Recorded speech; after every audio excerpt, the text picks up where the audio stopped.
Hey guys, this is John, and I'm playing Soft Train in the 5-minute pool. Let's go with knight f6, and then maybe we'll go for some sort of Nimzo or Catalan setup. Yeah, he's playing the Catalan. This is good fun. I'll take on c4, and then play a6. He plays a4. I think I'm supposed to go bishop d7 against that. So I will do that, and then put the bishop on c6. Let's go bishop d6 against this and offer to trade bishops. Usually white does not comply. Yeah, so he goes bishop there. So now I have to worry for e4, or at least be on the lookout for e4. I'm going to go h6 and try to get him to trade. And now he retreats, which introduces the idea of e4. I get the feeling I should play for like a counter break in the center, like trying to arrange e5 in this position. So I will probably do that. b5 is not good. That would drop a pawn. Queen e7, if he plays e4, I go e5, let's say. And then if there's a trade in the center and he plays f4, I have queen c5 check at the end of that line. That should be okay for me. So that seems normal. Let's do that. He can play d5, but I'll just drop my bishop back. That's no problem. I mean, he could play d5, bishop d7, and then start maneuvering his knight into c4. I wonder if I want to play bishop e8 here, so as to play knight d7 to c5. That would be an interesting twist on this position. Let's do that. This might be getting a little creative, but I think my bishop on d7 would be poorly placed anyways. So let's see if we can make this funky idea work. I like c5 for my knight. I think my knight will be excellently placed there. He's playing prophylactically because if I play knight c5 now, he might play b4. So it makes me think maybe I should play a5 first. But I don't want to give him the b5 square. Is that big of a deal, though? Let's do that. Because if he gets the b5 square, that's fine, I think. I think I can go knight c5, and I'll be threatening to take his knight. I'd love to trade off my light square bishop for his knight. Okay, he plays knight d2 as planned. I can try to prevent him from coming to c4 altogether with knight b6. But knight c5 is what I set out to do in this position. It's also interesting to play bishop c5, knight c4, and then bishop d4. Okay, I'm going to change my plan a little bit. I'm going to do this and just contest the c4 square more. I like that because it restricts both of his knights.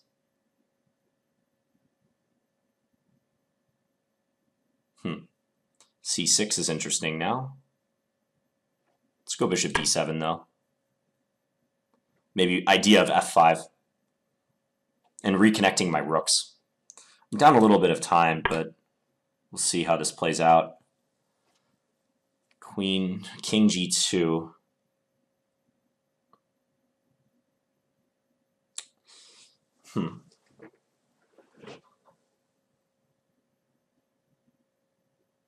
Let's go bishop c5. I'll see if I can plant my bishop on d4. Just improve my prospects with that piece. Let's go c6. Let's take with the pawn. So I've taken on some weaknesses now, but I think I get a really nice central square for my bishop. If he goes knight b3, then I can play c5 is my idea.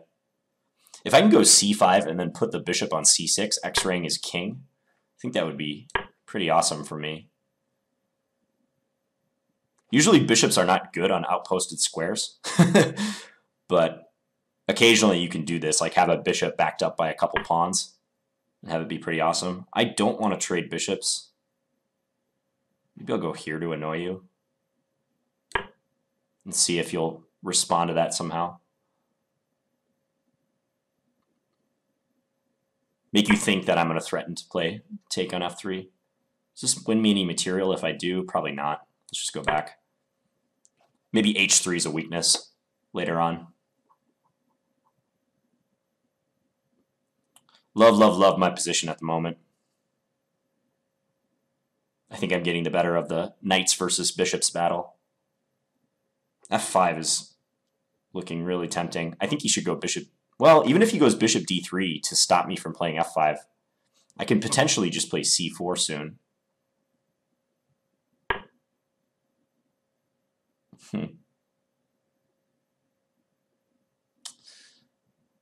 You know, let's go f5. Let's go for this. I know this might lead to a weakness if he takes, but it just seems like the correct thing to do with the bishops. I could possibly treat this position more positionally. I could play more strategically, let's say. But going for the initiative seems justified. Because now if he plays bishop d3, I think I can play bishop takes h3 check.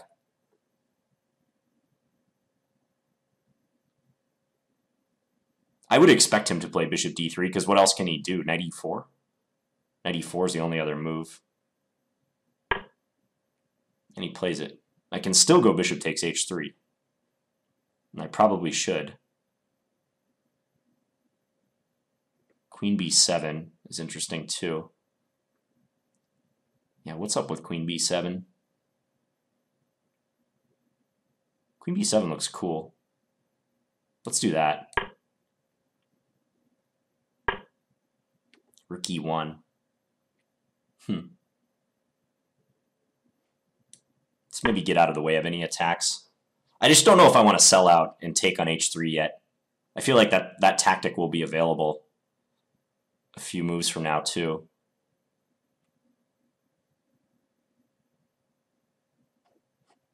I want to go pawn c4 as well to cut off his bishop. I think that would be nice. Ooh, okay. Now I like this a lot because I can get my rook into f4. Previously that square wasn't available. Now if he plays his bishop back to d3 to further defend, then c4 is looking decisive. He's got to be really careful now. Yeah, this move just drops a piece, doesn't it? Yeah, I just take. Yeah, and he resigned. Because if he takes on c4, I take on e4. Wow, a lot of minor piece action in the middle game. Okay, so Catalin. Let's go through this. So I think if you're playing against the Catalin and you get into this position for black, I think taking on c4 is the best move. I noticed that a lot of amateurs don't play it this way. They prefer more restrained approaches, maybe because they're not confident in their ability to go into theory, or they're just not comfortable in their theoretical knowledge, because d takes c4 does lead to some fairly long lines. But I always feel like if black plays like b6 and puts the bishop on b7 and the knight here, white gets what they want out of the opening, like a slight positional advantage with no risk whatsoever. So taking on c4 has to be the critical test of this line. I mean, white's redirecting their bishop to this diagonal away from the c4 pawn. So you want to make it difficult for them to win the pawn back. You're not playing this to like hold on to the pawn typically, it's just you're trying to inconvenience them. And if they take on c4 now, the main line runs b5, queen c2, bishop b7. And strategically, black would love to carry out the c5 pawn advance, is what they really want to do. So if left to his own devices over the next few moves, black would go knight bd7, possibly rook c8, and c5, and equalize. So he plays an interesting move, a4. This is one of the other main lines, just to stop black from playing b5 altogether. Now, I want to get my light square bishop into the game, so this move looks awkward, but it's the best way to activate it now that I can't play b5 with tempo and put the bishop on b7. So one line that's possible here is knight e5. He took on c4 instead, and I just went here. Bishop d6. I think this is a theoretical move. I think knight bd7 is also played too. I want to say a5 is also a move, but I could just be like saying random nonsense at this point. These positions are not my specialty. I play them once in a blue moon, but these are not part of my regular repertoire. So bishop d6. I kind of wonder how the game would have gone if he had just left the bishop on f4. Like if he had played simply, let's say knight c3 in this position. Because I don't know that this capture is all that constructive to black, because he gains an absolute stranglehold on the e5 square should I ever take on f4. So even though he nominally has doubled pawns, that strengthens his center quite a bit. So he played bishop g5, I went knight bd7, went knight c3, h6, trade. So with queen d3, he's indicating he wants to play e4. And I don't want to just sit around and wait for him to do that. So I prepared this counter break e5. And he has a choice here. He has three choices, really. He can push as he did in the game. He can trade with me. Or he can keep the tension. Maybe play a move like rook fe1 or something. I thought he would take on e5 because that wins him the bishop pair back. And I was considering the ramifications of this line. And now f4. And I saw that I could check on c5 and then maybe play like, let's say, rook a d8. And his pawn coming to e5 is a concern, but I feel like black should have decent play. I don't know, though, because he has just a lot more pawn action in general than I do in this position. Like, I don't have any pawns in the center. He's got a clear idea with this. I kind of have to rely on my piece play to maintain the balance here. Maybe queen b4 is what I was thinking. Just kind of eye this pawn. And if here, just come to d5.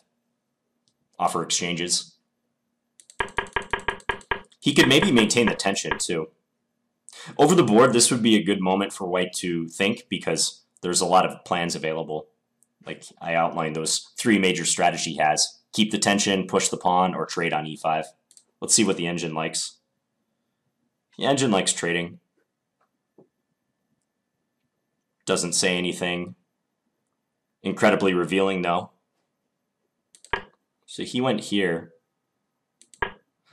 This is a common idea. And I mentioned the knight d2 to c4 maneuver. Because when he plays d5, he's indicating that he'll probably be playing on the queen side since he has this half-open c-file. Computer really doesn't like that move, though. And I got creative with bishop e8, but I felt if I put the bishop on d7 that it was taking away a square from this knight. This was fun, though, figuring out the various routes for the minor pieces. So now I got to do this move. I see the computer is like not impressed. The computer says just go back to f6 now. Why you gotta be such a buzzkill, computer? So here, I wanted to put the knight on c5, but I didn't want him to just chase me immediately with b4.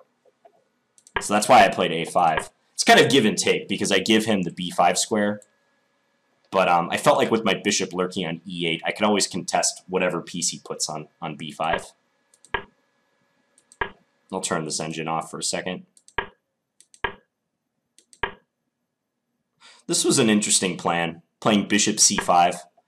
I feel like even though this might not lead to much in the short term, the fact that I can always put this bishop on d4 gives him some sleepless nights, perhaps.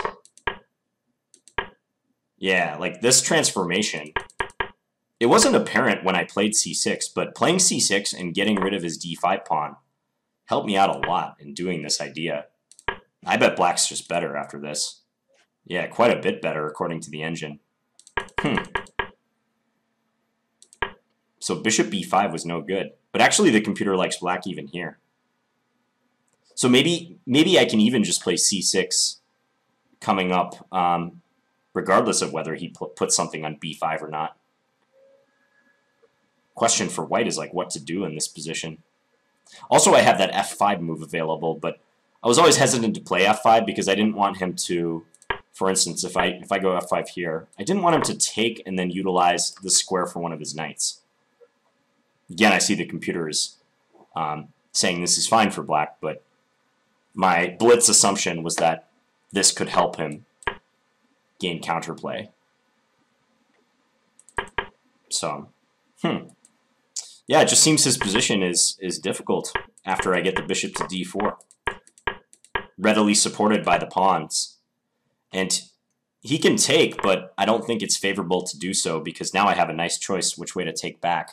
I probably would have taken with the e-pawn just to open up a attacker on this square. This looks like easy play for black. Strong protected pass pawn in the center. I'm sure c takes is also good. But he never took that piece. And here I avoided the bishop exchange because I felt like that's what he wanted for one thing, to trade the bishops. And keeping 2 bishops against his king, especially when his light squares are a little weak around his king, like the h3 square, the g4 square, that's worth more to me than simplifying.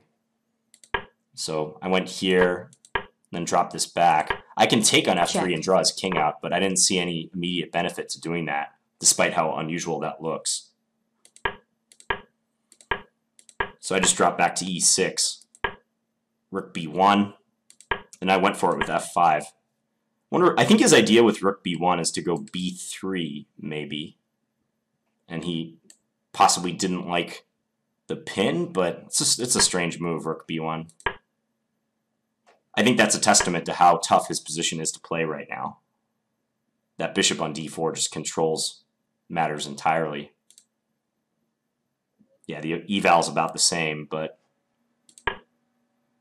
Okay, and the engine likes f5. Likes that I did this. Let's see if it thinks I should sell out with bishop takes h3, because I mentioned that this was a tactic. Okay, and it does give a healthy advantage. -2 or something. But I like my bishops. I just wanted to keep the bishops on. I couldn't help it. So I played queen b7, just menacing all sorts of nasty stuff down the diagonal. Like one line that is not going to happen, but, you know, is if he goes knight d6 trying to counterattack my queen, Check. I can do that. And then take his Check. queen with discovered attack, and I just win like oodles of material. So he went rook e1. It still says I should go bishop takes h3. King h8 I feel is useful because now my king's off a light square and it's not on this exposed diagonal, so he can't check me. Yeah, and that didn't help him much, playing g4. Because I was thinking, like, okay, how would I ratchet up the pressure? And let's just turn the engine off to think about this. Like, how would I increase the pressure on e4 if everything else remains the same? Let's say he plays b3. So just a generic move. How am I going to attack e4 more times? And I was thinking, like, maybe one thing I could do is move my knight to d5 and try to come to f6. But he can always bring his knight back, or the bishop to d3.